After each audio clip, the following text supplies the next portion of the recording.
Please turn your Bibles to Proverbs chapter 28 and verse 1. And today I have titled my message as Righteous are bold as lion. Amen? Hallelujah. Do you agree to this? Amen.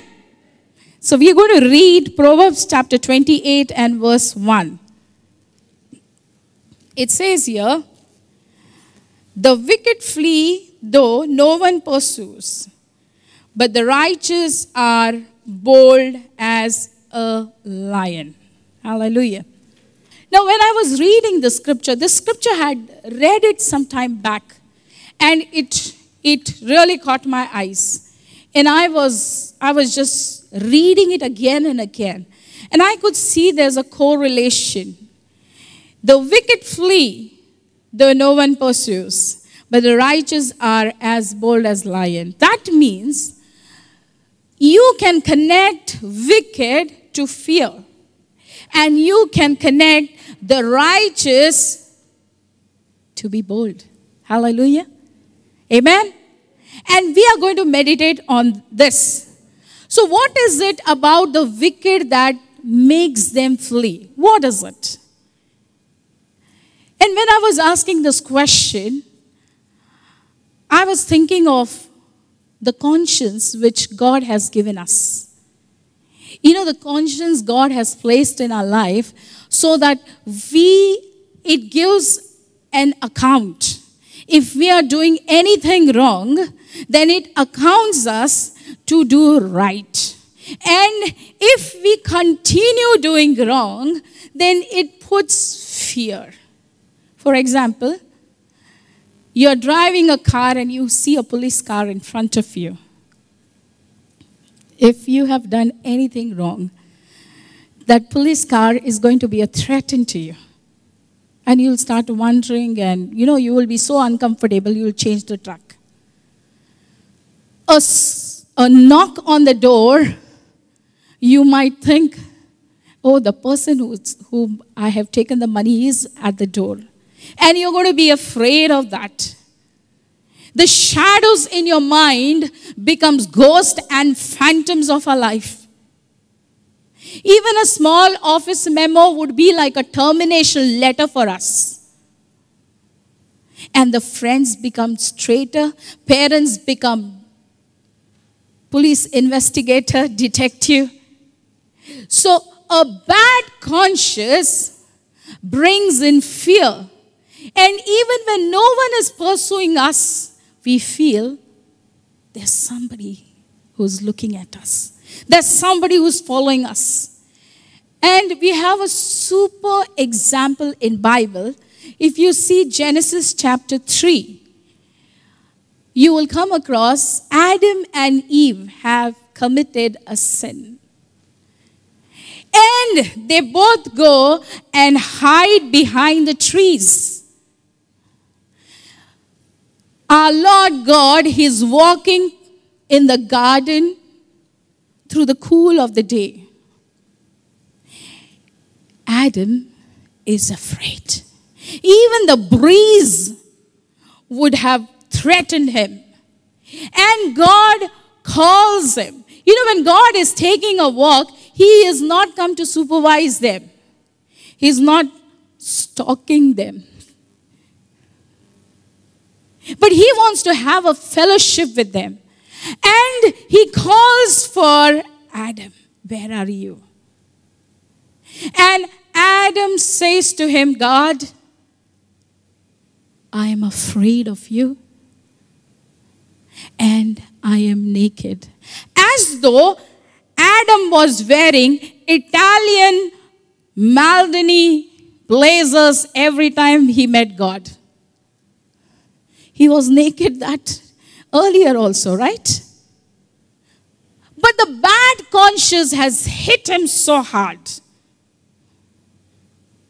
that he is hiding from the presence of God. At times we go through the pressures of life. We avoid church. We avoid believers. We avoid God's people.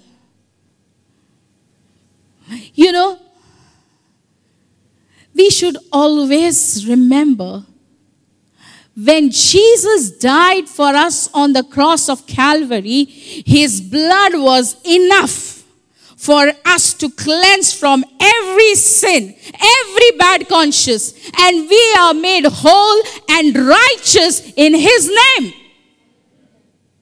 There's nothing can keep us away from the presence of God. Nothing on this planet Earth. We are righteous. And we need to be bold.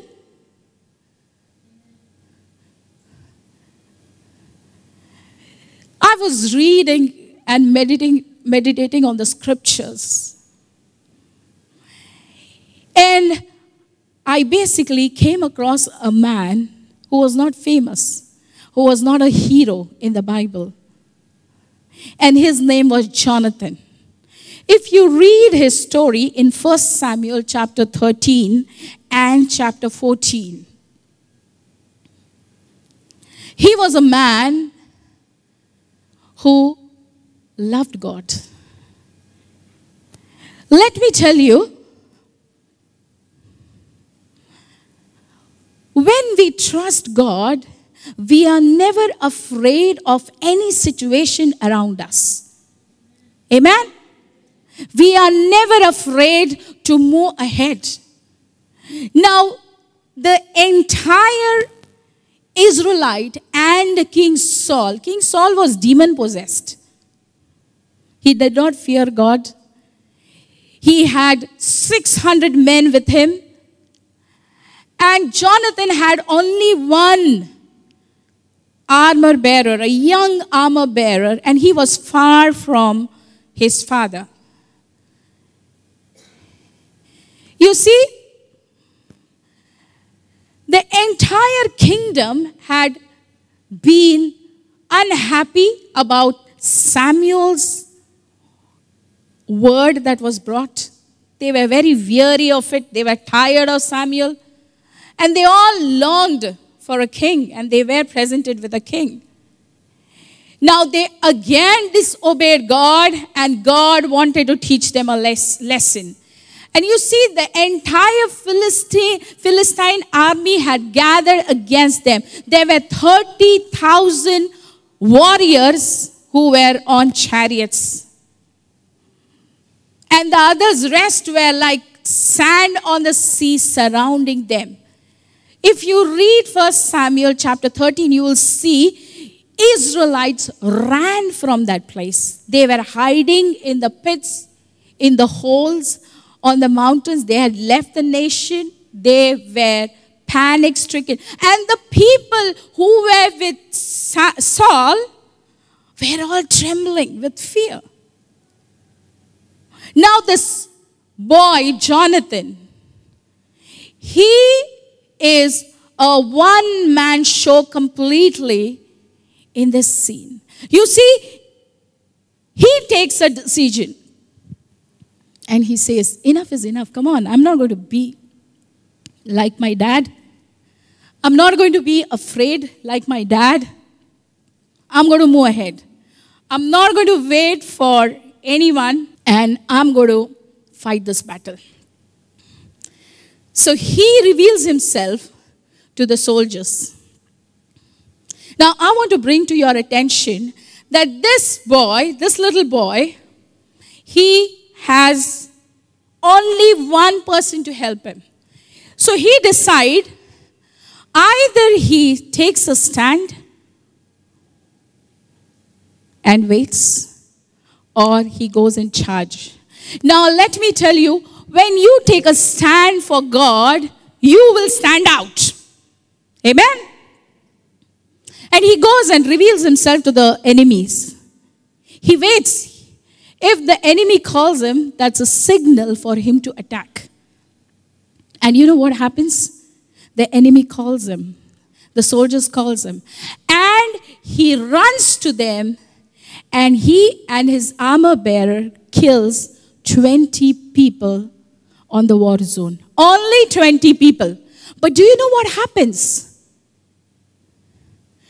There is a panic in the enemy's camp, because Suddenly the earth trembles, there is noises heard, and God completely intervenes. They start fighting against each other.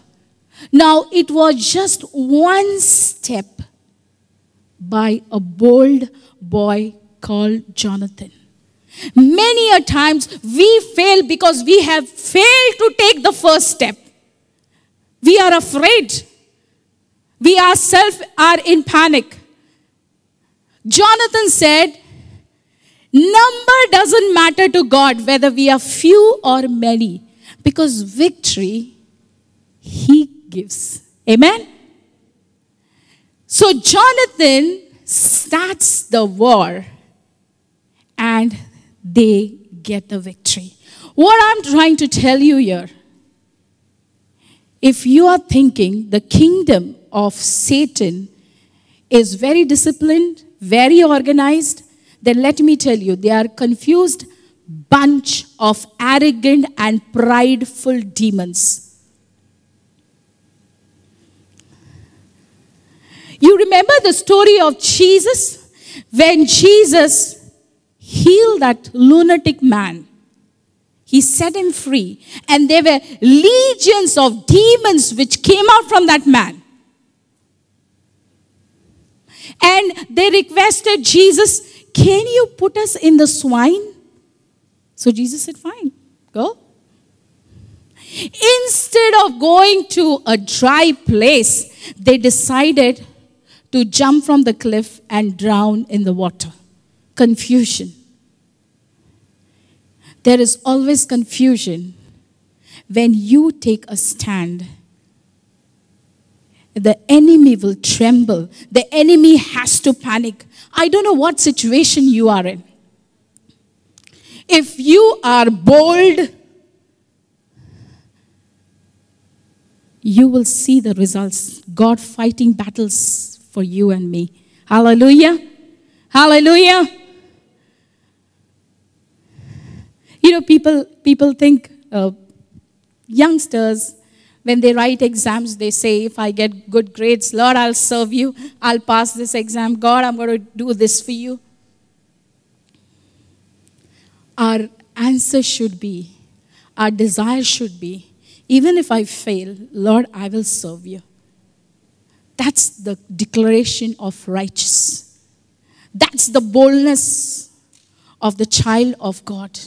And we see here a very interesting story in the Bible where Isaac, you'll see the story in Genesis chapter 26 from verses 8 onwards. A very peculiar situation Isaac is in. If you read the first scripture, it says there was former famine and another famine. So back-to-back famine. In famine, there is no resources. In famine, everything is scarce.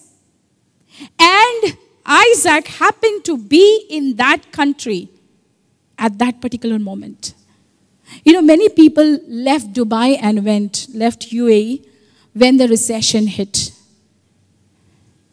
But those who stood here, God gave them victory. Hallelujah. And we hear stories of people coming back to this country again. In scarcity, Isaac decided to sow. In scarcity, in famine, when you do not have, when you are struggling, I am challenging you, church, to sow. If you are having a hard time with your spouse, sow love. If you are struggling with a teenager boy or a girl, sow love. Sow mercy. Sow kindness. You are struggling with the finances, sow generously in the church, and you will see victory. And Isaac did the same thing. And you see, there was a breakthrough. The Bible records that God gave him 100% profit. Can you believe this? One seed brought fruit of 100 more seeds. Isn't that awesome? Our God is an awesome God. He will give you a breakthrough when you are looking for one. Hallelujah. I don't know what situation you're in today. But the Lord tells you that you need to rise up in this situation and be bold. Righteousness doesn't come because of our good works. Because I'm kind, I'm nice, I am holy, or I am generous. Never. We stand righteous only through the sacrifice of Jesus Christ, of what he did on the cross of Calvary. And this is what I'm telling you today, dear brothers and sisters. The righteous would be bold as lion. You know, when lion roars, you can hear a lion 9 kilometers away. I was shocked when I read that. And he never retreats. He moves ahead. And I want you to tell, even the first step of yours in that struggle, walking victoriously, will bring complete victory in your life. Will bring complete, whatever you're going through. Let me tell you one thing, brother and sisters. Whatever struggle that you're right now into, God has already given you the victory. Just take that first step. Maybe you're feeling spiritually dry. Take that first step of praying, of longing for God. And God will take the 99 steps. He will move into your life. Hallelujah. And that's what has been promised to Shadrach, Meshach, and Abednego. Their names, I think, in Jewish is Hananiah, Azariah, and Mishael. I want you to open your Bibles to Daniel chapter 3.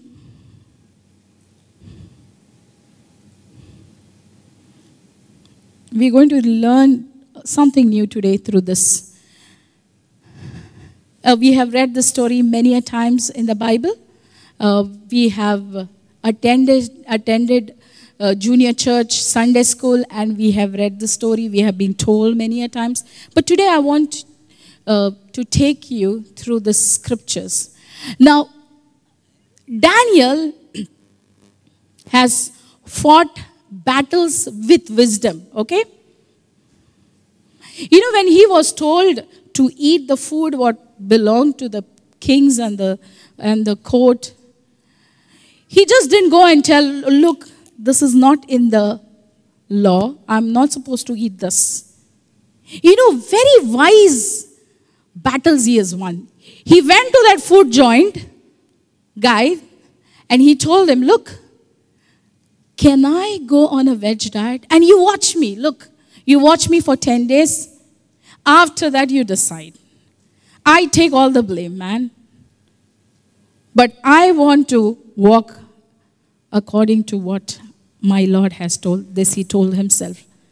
You know, when I was growing up as a youngster, and I would come across people of background who used to worship idols and other things. You know, I used to get very irritated. I used to think, they don't know these idols. They can't even see. They can't even walk. We have to lift up these idols. And I used to go and tell them that. And instead of bringing them to Jesus, I would lose my second opportunity even to talk to them. So we have to fight battles very wisely. Very wisely. And you see, these are the three friends, Shadrach, Meshach, and Abednego. There is, we'll read the scripture. I'm reading from Daniel chapter 3. King Nebuchadnezzar made an image of gold, 60 cubits high and 6 cubits wide. This was 90 feet in length and 90 feet in foot in breadth. I was just checking that. I'm inviting you to the plain of Dura in the province of Babylon. I want you to imagine the scene. He then summoned the satraps, prefects, governors, advisors, treasurers, judges, magistrates, and all other provincial officials to come to the dedication of the image he had set up. So all these guys, all of them, they came and they stood before it. Okay? Now, the herald loudly proclaimed, nations and people of every language, this is what you're commanded to do. Okay? This is what you have been commanded. As soon as you hear the sound of horn, flute, zithar, lyre, harp, pipe, and all kinds of music, you must fall down and worship the image of gold that King Nebuchadnezzar has set up. Now, there was a complete orchestra ready for the worship. Whoever does not fall down and worship will immediately be thrown into a blazing furnace. That means the furnace was ready there. Therefore, as soon as they heard the sound of the horn and the lead guitar, the bass guitar, the organ, every language fell down. People, they fell down, they worshipped the image of gold that King Nebuchadnezzar had set up. At this time, some astrologers came forward and denounced the Jews. They said to King Nebuchadnezzar, "May the king live forever. Your majesty has issued a decree that everyone who hears the sound of the horn and all the music instruments must fall down and worship the image of gold. That whoever does not fall down and worship will be thrown into a blazing furnace. But there are some Jews whom you have set over the affairs of the province of Babylon, Shadrach, Meshach, and Abednego, who pay no attention to you, your majesty. They neither serve your God nor worship the image of gold you have set up." Furious with rage, Nebuchadnezzar summoned Shadrach, Meshach, and Abednego. So these men were brought before the king. Satan is an accuser of brethren. And you see, he has you under his microscope. He will watch every move that you make. Every move. And we see here, King Nebuchadnezzar has been warned about these three friends. And these three friends come to him. And this is what happens now next. Shadrach and Meshach and Abednego is standing in front of them. Okay? Front of him. And Nebuchadnezzar said to them, "Is it true that you do not serve my gods or worship the image of gold I have set up? Now when you hear the sound of orchestra and all the kinds of music, if you are ready to fall down and worship the image I made, very good. But if you do not worship it, you will be thrown immediately into a blazing furnace. Then what God will be able to rescue you from my hand?" You see here, interesting. He said, "Okay, first time when the orchestra went, you didn't bow down. I'm giving you another opportunity. The orchestra will play the music again, and now you are going to bow down and you're going to worship this image." And he is waiting what is going to happen. And he tells them, "I'm going to see which God is going to save you from my hand." Because he wanted to tell them that my God and I are the supremost. Now, when the enemy comes and declares such a thing, what is the response of a believer? And I like what Shadrach, Meshach, and Abednego said. It's amazing. I mean, I really loved their response. Shadrach, Meshach, and Abednego replied to him, "King Nebuchadnezzar, we do not need to defend ourselves before you in this matter." That means we do not even have to decide in our mind what to talk to you. If we are thrown into the blazing furnace, the God we serve is able to deliver us from it. and he will deliver us from your majesty's hand. But even if he does not, we want you to know, your majesty, that we will not serve your gods or worship the image of gold you have set up. This is exactly what Queen Esther said. If I perish, I perish. Pastor, but why to talk negative if God does not come? Let's talk positive. God will come. But the difference is that the righteous is bold as lion. Even if God does not deliver, even if I fail, I'm going to serve the Lord. Nobody can stop me loving the Lord. Even if my business collapses, even if God takes away the job, even if everything fails, I will put complete trust in my righteous God. Hallelujah. That should be our reply. Whenever we declare words of faith, what happens? Satan goes more furious. And it's exactly what happened here. Nebuchadnezzar was furious. He ordered the furnace heated 7 times hotter than usual. See? Now, the trials go more stronger. Because the entire hell is loose against you. Against your character, against the finance, against your relationship, against your emotions. What is our declaration today? Is it, God, even if you don't give me that money, yet I will love you, Lord? I want to challenge you, brothers and sisters. Come to that level. Come to that level of boldness in your life. That you would be able to take that bold step where you will threaten the enemy, not the enemy threatening you. And you see what happened here.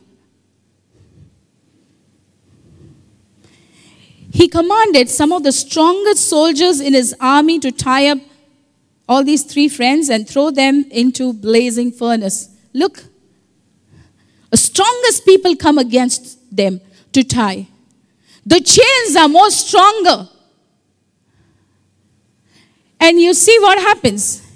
So these men, wearing their robes, trousers, turbans, and other clothes, they were bound and thrown into the blazing furnace.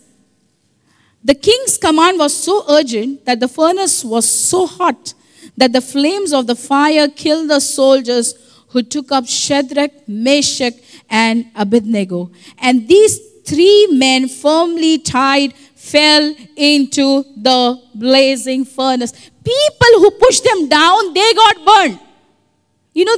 There are 3 types of furnace, let me tell you. One is created by us with our sins. Second, Satan has created it for us. And the third, God creates. It is said, 1 hour in that furnace disciplines us very fast. Then 1,000 times the love that God shows us. We don't learn quickly. Only when we go through that burning, we run to God. We trust in Him. So this furnace was hot, ready for them to be completely burned. Then the king Nebuchadnezzar, what happened? He took up a seat just to see what's going to happen now. He leaped to his feet in amazement and asked his advisors, "Weren't there 3 men that we tied up, threw into the fire?" They replied, "Certainly, Your Majesty." He said, "Look, I see 4 men walking around in the fire, unbound." They were bounded, brothers and sisters? Yes? Now, how are they? Unbound. And what else? unharmed. And the fourth looks like a son of the God. Awesome. Jesus was ready there in that furnace. Jesus is ready here when you come to the house of God, waiting for you. What is our attitude? Jesus was already there in that furnace. You see? And that's the reason when they came down, the flames were cold. You know, they were walking around. You read? They were not bounded. Why? Because those ropes that had bounded them were burned. You know, when we bring Jesus into our afflictions, the chains has to break. Call upon the name of the Lord and He will save. Hallelujah. Jesus will never forsake us. He has promised His presence till the ends of the earth. Hallelujah. And the beautiful thing here is that I want to ask this question to these three friends. What was that Jesus talking to them in the furnace? He must be just telling them, I love you guys. Dude, let's see what King Nebuchadnezzar has to say. And those fire must be like, you know, like petals of roses there. They were so cool inside. And look at this. This heathen man, he recognizes the glory of God. He recognizes the Son of God. Isn't that amazing? He must have never seen. Because Jesus was shining brighter than the 7 times blasted fire. Hallelujah. Hallelujah. When they went, before they could go inside, what was the number? Let's do the maths. How many of them were there? 3. Inside when they went, how many of them were there? 4. When they came out, how many of them were there? 3 again. Because Jesus will appear when you need Him in your trouble. Hallelujah. Hallelujah. The others will see the glory in your life. The righteous shall be bold as lion. Today, where is our confidence? Are we planning? Shadrach, Meshach, and Abednego did not defend themselves, did not pray. God, they were ready to go inside. They did not even think once, let me call the king's wife or, some kind of pressure. No. If I die, I die. Even if God does not deliver us, still I will love the Lord. Still I will worship the Lord. I will not bow down to any of the things of this world. If this is our attitude, brothers and sisters, you will see victory in every area of your life. You might be struggling in many ways, but let me tell you, call Jesus in your struggle and He will break those bondages. He is expert at it. And we see here, Nebuchadnezzar then approached the opening of the blazing furnace and shouted, Shadrach, Meshach, and Abednego, servants of the Most High God, come out and come here. You see, we don't have to open our mouth. People will talk about His glory. Because what God is going to do in your life because of your faith, that will blow the minds of people. Hallelujah. The miracle that God is about to do will astonish the heathens. You see, this gave him these three friends in front of the whole nation of different languages, different costume, the entire orchestra. This miracle happened in front of all of them. They could, give glory to God in their worst situation. Today, that furnace must have been created in your life to show, to reveal God's glory. Hallelujah. How many can us agree to this? What trials that you're going through is for the intervention of God in that situation of your life. Hallelujah. When you are at the end of the rope, God takes over. Absolutely. He will never let you down. He will never let you down. And that's the beauty of what God does. And you see here. So Shadrach, Meshach, and Abednego came out of the fire. And all these important people crowded around them. They saw that the fire had not harmed their bodies, nor was a hair of their heads singed. Their robes were not scorched, and there was no smell of fire on them. Hallelujah. Let me tell you something. The situation, that furnace, that scene will never be repeated in your life if you handle it the way God wants you to handle it. I'm telling you, brothers and sisters. And if you do not handle it the way God wants you to handle, you will see that furnace experience again and again. So get rid of it once for all by believing in Jesus.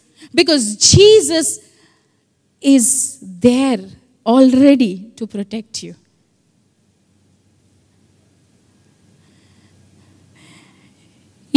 When a father, when you're holding your child's hand and walking, your child is so confident. And even if an ugly person or a dangerous looking person comes and stands in front of your child, only the grip will go stronger. Because your child completely trusts you. It's the same experience. In your trials, let that grip of your heavenly Father be stronger. Hallelujah. Don't leave him. I remember what my mother-in-law once, she was sharing, something very awesome. And this was some 25 years back. I remember that she was sharing in one of her meetings. She is also a very good preacher. And she told about her two sons, that is Lionel and Pastor Donald. Now, when they used to do anything wrong, she says that she would get upset with them and she used to beat them. So, the elder son Lionel, when she used to go and beat, Lionel will just continue running and she would be going behind him and he would get maximum beatings. But with Pastor Donald, it was just the opposite. It seems he would just go and hug his mother tight. And however angry she is, she could feel the love flowing through her heart towards him. So in your time of struggle, don't feel that you're away from the Lord. Hug him tight. Hallelujah. Hold him tight.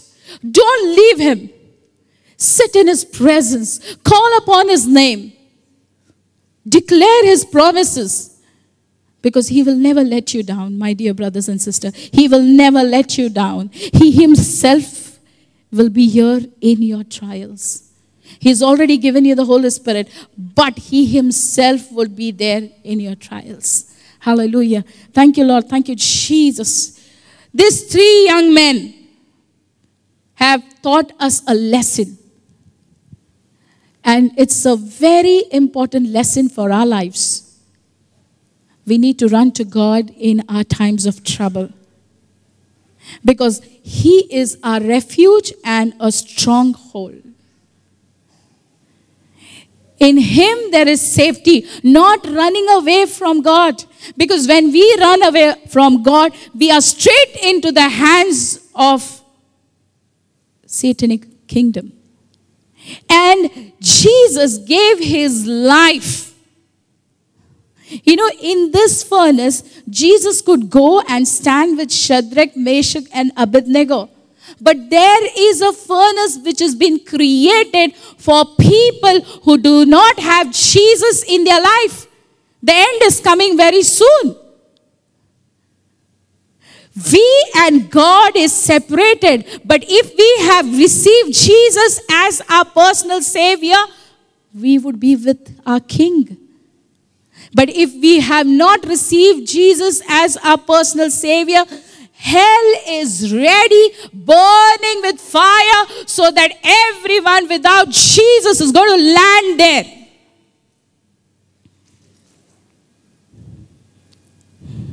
Today, Jesus is coming. Are you ready?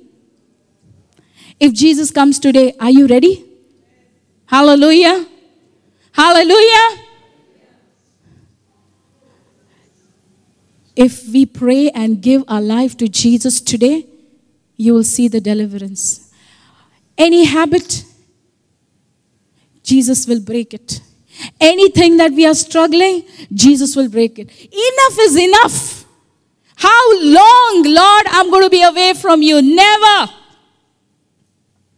It's time.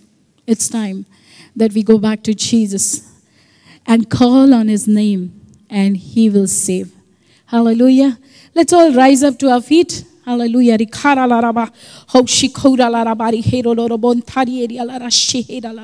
Hallelujah, Jesus. Hallelujah, Lord. Thank you, Jesus. Thank you, Lord. Holy Spirit, come take over. Come take over, Holy Spirit. I have spoken what you had told me. But every heart you are going to convict.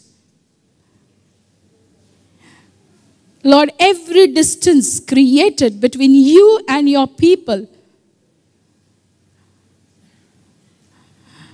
you are going to dissolve it, O Lord. Lord, every chains of the evil one, you are going to break it. Lord, you will deliver your people from every furnace unharmed in the name of Jesus. Lord, we declare that you are the King of kings and the Lord of lords, that you will come and save, O Lord.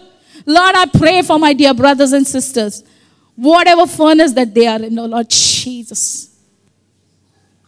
If they have taken decisions, I'm going to go back. I'm going to close down. Lord, I pray that they will repent of it. Because you will give them a mighty success in the time of famine. Hallelujah. Hallelujah. Lord, I cancel every plan of the evil one right now in the name of Jesus. Every weapon forged against your people will not prosper. Every negative word spoken against your people, I take the authority in the name of Jesus and I refute it. Every curses, we break it in the name of Jesus, and I plead the blood of Jesus over every child who's standing here, oh Lord. Lord, I pray, Lord Father, today is a day of a new beginning, a new miracle in our life, oh Lord Father. Holy Spirit, help us. Help us, Holy Spirit. Help everyone who's standing here. Lord, today is a day of victory, Lord. We will take that first step, Father God. We will stand up in faith. All of us, we all will stand in faith in the name of Jesus. The one who has called me will never leave me, will never forsake me. You are the one who have called us, Lord Jesus. Hallelujah, Lord. Hallelujah. We humble ourselves and we ask you, Lord, to deliver everyone right now in the name of Jesus. Hallelujah, Lord. Thank you, Jesus. Thank you, Lord. May God bless you abundantly.